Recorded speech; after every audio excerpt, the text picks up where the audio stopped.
Olá pessoal, tudo bem? Bom, me recorro mais uma vez aqui às mídias sociais para trazer num vídeo um pouco mais longo todo esse histórico da situação do Covid em Visconde do Rio Branco. Ano passado, em 2020, nós vivemos um momento de muitos recursos na nossa cidade. Hoje, infelizmente, chegou até os cofres públicos, até hoje, dia 17 de março, R$0 de Covid. Ano passado, pelo FPM, foi 6,5 milhões e cerca de 3,8 milhões pelo fundo a fundo. Então, mais de 10,5 milhões vindo para Visconde do Rio Branco. Esse recurso provavelmente foi usado aí no hospital, algumas questões que envolvem o hospital de campanha, barreiras sanitárias, mas com muito pouca efetividade. O que deveria ter sido feito mesmo não foi, que é a construção de leitos de UTI, que a gente sempre soube que a taxa de ocupação de leitos ela tem relação direta com as políticas públicas do Minas Consciente, apertando mais ou afrouxando mais de acordo com essa ocupação. Infelizmente, respiradores também não foram comprados. Vivemos, portanto, uma oscilação. De janeiro para cá, oscilamos de onda vermelha para onda amarela. Até semana passada, a semana que envolve ali, de 10, 12 de março, nós vivíamos a onda amarela, com possibilidade inclusive de ir para a onda verde. A microrregional de Ubá estava e ainda está com indicadores de onda amarela. Mas nós resolvemos publicar em Visconde do Rio Branco um decreto de onda vermelha para que a gente pudesse ter mais controle, evitar aglomeração e impedir essa falta de consciência da população que muitas vezes tem aumentado ou facilitado o aumento do Covid. Infelizmente, recentemente, na madrugada do dia 12 de março, na sexta-feira passada, numa agilidade terrível, dada essa cepa viral, nós chegamos a uma ocupação de 100% dos leitos do Hospital de Visconde do Rio Branco. Não pelo que a gente tem em Visconde do Rio Branco, por isso que muitas pessoas têm falado, mas vamos construir o hospital de campanha. O hospital de campanha não resolve o problema de Visconde do Rio Branco. Como bem colocou o Dr. Henrique Silaib, que é diretor do hospital, ontem em uma reunião democrática e aberta que nós fizemos sobre o Covid, nós temos muitos leitos de enfermaria. O problema é o leito de UTI. Mas é o leito de UTI de Visconde do Rio Branco? Também não é de Visconde do Rio Branco. Atualmente, dos 9 pacientes, nós temos 4 de Visconde, 4 ou 5 de Visconde do Rio Branco, Igiricema e São Geraldo. Então, olha só, a maior parte desses pacientes tem vindo do COP, que tem entornado de Juiz de Fora, que entorna para Ubá, que entorna para Visconde do Rio Branco. Hoje, a taxa média gira em torno de 92% a 95% de ocupação de leitos de UTI.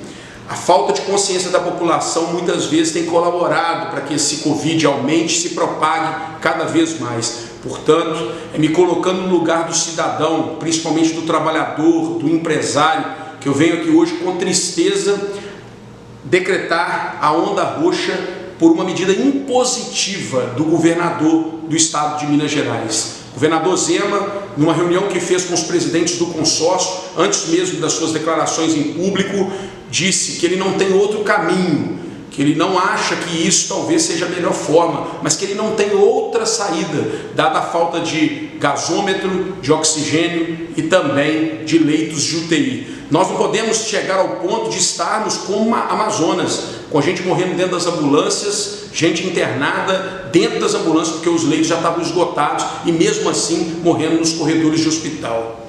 Então nós precisamos pensar na nossa sociedade, pensar nas pessoas.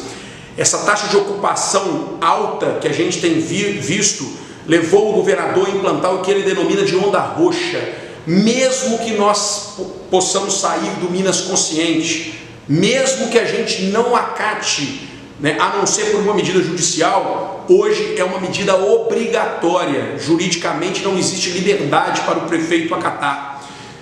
É uma ordem de cima para baixo, que depende da noção de pacto federativo, que suprime sim algumas liberdades, mas que tenta garantir a vida. Então, eu peço aqui que vocês tenham toda a consciência e apoiem, não apenas critiquem, mas apoiem a prefeitura e principalmente o governo do estado nessa medida de onda roxa.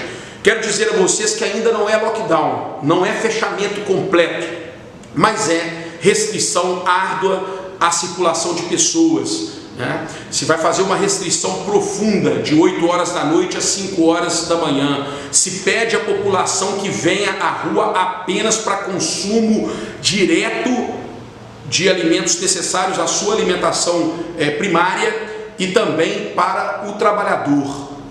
Não se deve circular as ruas nesse momento, principalmente depois das 8 horas, onde a restrição fica ainda maior. Não há fechamento do comércio. O comércio pode trabalhar em delivery e atendimento de retirada, mas é preciso aqui colocar-se no lugar do trabalhador, daquele comerciante que já vem massacrado, que quando nós tínhamos 10 casos em Rio Branco, ficou com a política pública ficou com o comércio todo fechado. Eu me coloco na sua posição, eu entendo a dificuldade. Ontem na reunião deixei claro, eu não quero prejudicar trabalhador, eu não quero prejudicar empresário que gera renda e riqueza, e não quero prejudicar pessoas que se dedicam a ganhar o pão com um pequeno comércio. O pequeno varejista tem sido muito prejudicado. Então, a onda roxa não prevê o fechamento. Vocês podem, o que a gente pede é consciência, é colocar conscientização, o álcool gel, a máscara e fazer o atendimento delivery.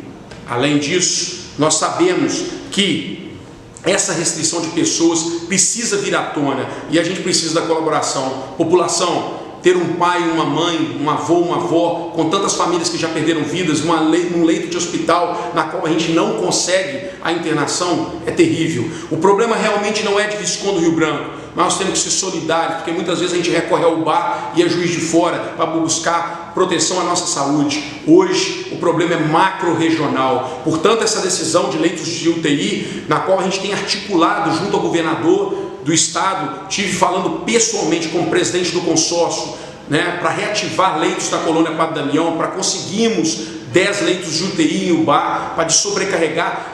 Não é um problema de Visconde do Rio Branco, a gente só tem 5 pessoas da nossa cidade, né? Nós temos ainda 50% de ocupação, mas a gente tem recebido essa demanda de toda a região.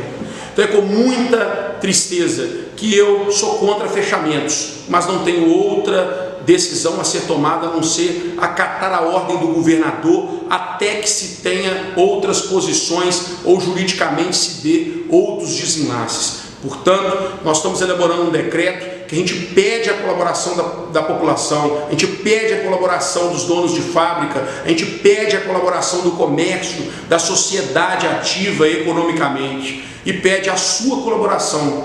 Nós estamos enfrentando o pior momento de pandemia e o que é pior ainda, sem qualquer recurso extra para investir nela. Além do decreto da onda roxa, imposto pelo governador do estado de Minas Gerais, nós publicaremos um decreto do CPF, permitindo um revezamento nas filas de lotérica, nas filas de banco, onde o trabalhador vai buscar um auxílio ou alguma ajuda para sobreviver. Nos dias pares, apenas CPFs pares. Nos dias ímpares, apenas CPF ímpar, assim diminuindo o fluxo. Meu caro, é isso. Com muita tristeza, a gente anuncia uma fase tenebrosa, difícil, obscura, na qual não adianta recorrer à ciência. Ela não tem respostas profundas para o Covid. A resposta está na nossa fé e principalmente na tentativa de evitarmos aglomeração e de permitirmos que apenas os serviços essenciais funcionem. Vamos com Deus, são 15 dias de onda roxa, a gente espera que passe rápido, porque Deus é maior. Conte com a gente, estamos trabalhando para que o Covid termine de uma vez por todas.